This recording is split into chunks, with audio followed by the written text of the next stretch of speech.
I use slip, I think, is kind of unusual and worth talking about. It's called dry brush slip application, and it's about viscosity, it's about flow. So typically when people use slip, they're either trailing it out of a syringe or they're painting it on, and the flow properties are really high, meaning it's very fluid, it's very liquidy, you paint it on, it coats nicely.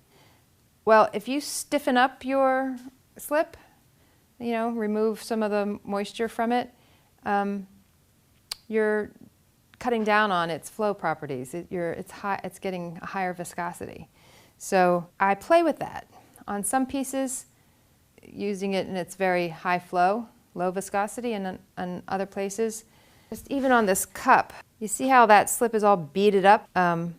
That's high viscosity. It's just, to use plain language, the slip was really stiff. So painting it on, it doesn't just lay down. It sort of beads up. It skips and it creates an uneven surface. So if you paint layer after layer, you're going over an uneven surface, which makes it even more uneven. So I prepared these slabs to show you. I just have 3 different slips that are each a different viscosity, and we'll go ahead and just get started. I use these cheapo schmeepo brushes a lot. They're like $1, hake brushes made in China for a lot of the surface that I cover. I also use, not cheapo schmeepo, these kind of handmade brushes that are made by individuals. This is really much more delicate work when I want to illustrate. After I put the base slips on and I'm doing some illustration, I'll use these because the line you get with these, you cannot get with these. You just can't get them any other way. So I brought my test tiles to show you the range of color that I use. And on any given pot, I might have 15 colors on a teapot if it has an illustration on it, because the crow, for instance, there might be 9 colors just to get at the crow. This is currently what's in use in my studio, but I'm always testing color. I usually don't fire a kiln without some kind of a test in it, be it a formal test or a glaze test or a slip test, a color test.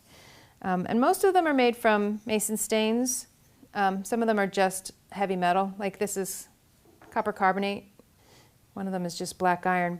So what I wanted to do was show you how these slips behave at different, I could say at different thicknesses, but that's not quite the right word, but that gets at it, We're going from thin to moderate to thick. So we're going to start with a thin, which people are probably much more familiar with.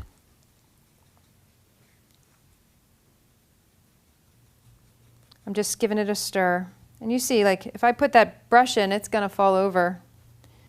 When I use this kind of slip, it brushes on super smooth.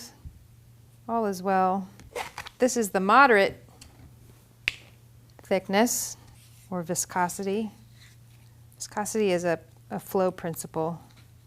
So this is moderate, and it stands up better, but it's still kind of falling over. But it won't, eventually it would come out, but I can hold this upside down and it's not coming out. If I did that to the thin stuff, it would just pour right out. So this stuff, at this viscosity, it'll paint on, but it skips a bit. And if I let that stiffen, I can get a pretty nice surface starting there. And slip is liquid clay, so it is opaque, but because it's skipping, it's showing the surface underneath. So if I wanted to take another color after this was stiff, I could start building up layers, some of the colors peeking out, and that might interest some of you. And then the really high viscosity, this stuff, this is a higher jar, and there's not as much slip in it, so I can't do my little stand it up trick, but trust me, it stands up, and there's no way that's coming out.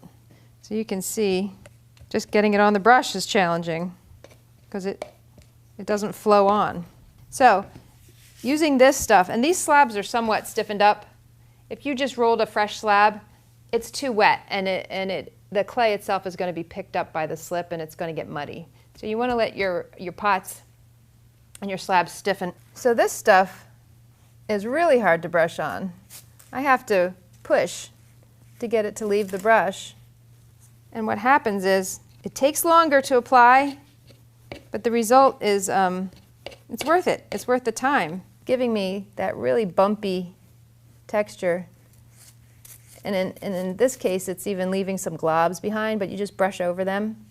So the slip itself can become the texture.